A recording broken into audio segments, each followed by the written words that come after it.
You've been running for what feels like hours. Your lungs burn, your legs shake. The tunnel stretches endlessly ahead, and behind you, the whispers never stop. They follow you like shadows, like breath on the back of your neck, like something that knows your name but refuses to say it out loud. The scanner is still warm in your pocket. Your hand still tingles from touching it. And the vault door, the one you've been searching for, the one the neighbor died protecting, the one the stranger warned you about, is finally in front of you. The metal surface is smooth, seamless, impossibly clean despite the decay surrounding it. There's no rust, no dirt, no sign that time has touched it at all. Just a single handprint scanner glowing faintly blue in the darkness. You hesitate, because once you open this door, there's no going back. Once you step inside, you'll know the truth. And the truth you're starting to realize might be worse than the lies. But you've come too far to stop now. You place your hand on the scanner. The surface is cold. Electric, it hums beneath your palm, reading something deeper than fingerprints, something embedded in your skin, your bones, your very existence. The blue light intensifies, spreading across the door in geometric patterns that look almost alive. Then the vault door opens. Blue light floods the tunnel. So bright you have to shield your eyes, so intense it feels like stepping into another world. The air changes instantly, cooler, cleaner, charged with energy that makes your hair stand on end. The whispers stop, complete silence. You step inside. The vault is massive, not a room, not a storage facility. A chamber, circular, cathedral-like, stretching upward into darkness that the blue light can't quite reach. But it's not the size that stops you in your tracks, it's what's inside. Floating in the air, suspended by nothing, are thousands of blue shards. They look like broken glass, like fragments of something that was once whole. Each one glows with its own internal light, pulsing gently, rhythmically like a heartbeat. They drift slowly through the chamber, rotating, shifting, moving in patterns that seem random but feel deliberate. And inside each shard you see things, images, faces, moments. One shard shows a street you recognize. Another shows hands reaching toward each other. Another shows a door closing. They flicker and change, never staying still, never showing the same thing twice. These aren't just objects, they're memory. This isn't a vault, it's an archive. And as you step further inside, the shards react to you. They turn, they orient themselves in your direction. The nearest ones drift closer, curious, drawn to your presence like moths to flame. The blue light intensifies around you, and you realize with growing certainty that this place knows you. It's been waiting for you. One shard breaks from the others and floats directly toward you. It's larger than the rest, brighter, pulsing with urgency. You can see something moving inside it, a scene playing out like a film, but clearer, more real, more immediate. Your hand reaches out before your brain can stop it. The moment your fingers touch the shard, the world shifts. The vault disappears. You're somewhere else. A hospital room, small, white, sterile. Medical equipment beeps steadily in the background. And in the bed, barely visible beneath white sheets, is a child. You can't be more than 7 or 8 years old. Your face is pale, drawn, sick. Tubes run from your arms. Monitors track your vitals. But that's not what catches your attention. It's your hands. They're glowing. Blue energy swirls around your fingers, crackling softly, moving like water, like smoke, like something alive. It doesn't hurt you. It doesn't burn. It just exists, flowing from your skin like you're the source of it. Standing beside the bed is the neighbor. He's younger here, less gray, less tired, but his eyes have the same intensity. He's watching you with an expression you can't quite read. Concern, fear, determination all mixed together. And across from him, partially hidden in shadow, is another figure. The stranger, younger but unmistakable, same posture, same presence. They're arguing in low voices, urgent but controlled. The neighbor speaks first. If we don't stabilize him now, the red core will find him. The stranger responds, but you can't hear the words. The memory flickers, distorts, fragments at the edges. The blue energy around your child self intensifies, and the neighbor reaches out, placing something on your chest, a device you don't recognize, covered in the same geometric patterns as the vault door. The memory shatters. You're back in the vault, gasping, your hand still extended where the shard was. The fragment has moved away, rejoining the others, its light dimmer now, like it's exhausted from showing you what it held. Your heart is racing. Questions flood your mind faster than you can process them. The red core stabilize, find him. What were they doing to you? What were you? But before you can think, before you can breathe, the whispers return. Louder this time, clearer, not from outside the vault, not from the tunnel, from inside, from the shards themselves. They're speaking, overlapping, creating a chorus of voices that fills the chamber. And then something forms.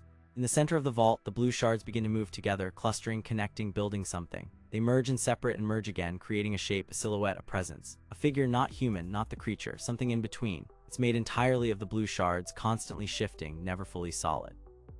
Where a face should be, there are only fragments of faces, eyes that aren't quite eyes, a mouth that isn't quite a mouth. It stands taller than any person, and when it moves, the shards move with it, flowing like water. The whispers stop, the figure speaks, but its mouth doesn't move. The voice comes from everywhere and nowhere, resonating through the chamber, through your bones, through your thoughts. You were never supposed to return. The words aren't angry, they're sad, resigned, like a prophecy that's come true despite everyone's best efforts to prevent it. You try to speak, but your voice catches. The figure tilts its head, studying you with those fractured, shifting eyes. They tried to keep you away, to keep you safe, to give you a normal life. Who are you? You finally manage. The figure doesn't answer directly. Instead, it gestures, and the shards around you begin to show new images.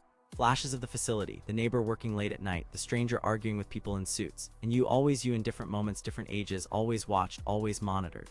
I am what remains, the figure says. The memory of what was, the guardian of what should never be forgotten.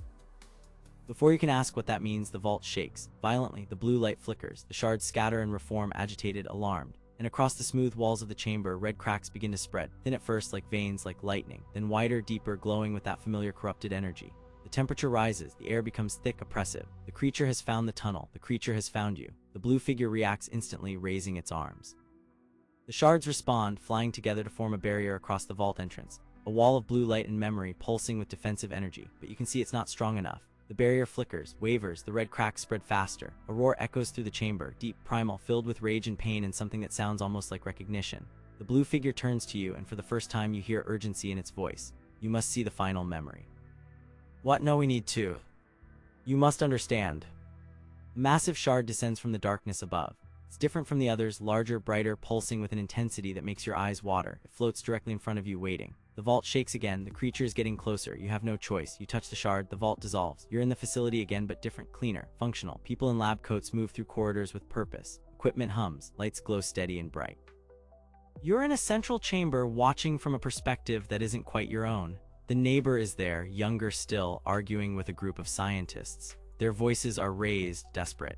We need to shut it down, one of them says. The readings are unstable if the core overloads.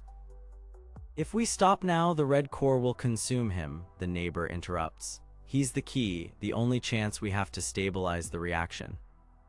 He's a child. He's the only one it responds to. The argument continues, but your attention shifts. Because in the corner of the chamber behind reinforced glass you see it, the creature, but it's not red, it's blue, calm, peaceful. Its form is clearer, more defined, almost elegant. The energy that radiates from it is gentle, protective, and it's watching something, watching you. Your child self sits in a chair, hands glowing with blue energy, completely unafraid. The creature moves closer to the glass, and you, the child version, smiles at it. The neighbor's voice cuts through. It was created to guard him, to protect him from the red core's influence. They're connected. Then everything goes wrong. Alarms blare. Red light floods the facility. The equipment sparks and overloads. Scientists run. The neighbor rushes toward your child self, but he's too slow. The red core somewhere deep in the facility erupts. Red energy explodes through the chamber like a shockwave.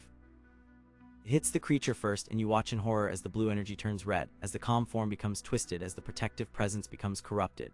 The creature screams, changes, becomes the thing that's been hunting you. The memory ends with a blinding flash of red light. You're back in the vault, reeling, your hand still on the shard. And then the vault door explodes inward. Metal tears. The blue barrier shatters. Red energy floods the chamber, and the creature enters. It's fully corrupted now, massive, unstable, glowing with that sick red light. Its form shifts and writhes, barely contained. The roar it releases shakes the entire vault. The blue figure steps between you and the creature. The two energies collide, blue and red, memory and corruption, past and present. The impact sends shockwaves through the chamber. Shards scatter. The walls crack further. The blue figure's voice cuts through the chaos. Run, you cannot face it yet. Yet. Run. You don't think. You sprint toward a side tunnel you hadn't noticed before, one that's opening in the wall, revealing itself as the vault begins to collapse.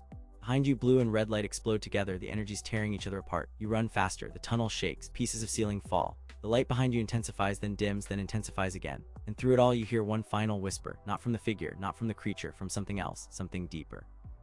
Find the core. The tunnel collapses. Darkness swallows you. You're falling again, always falling. But this time you land on metal, solid, cold, real. You lie there for a moment, gasping, trying to process everything you've seen. The memories, the creature's origin, the connection between you and it. The core, then the lights turn on by themselves. Bright, fluorescent, institutional. You look up. You're in a new area of the facility, different from the tunnels, different from the vault. This place is intact. Maintained. Like someone's been keeping it running all these years. The corridor stretches ahead, lined with doors, each one marked with numbers and symbols you don't recognize. And at the far end, barely visible in the distance, is a red glow.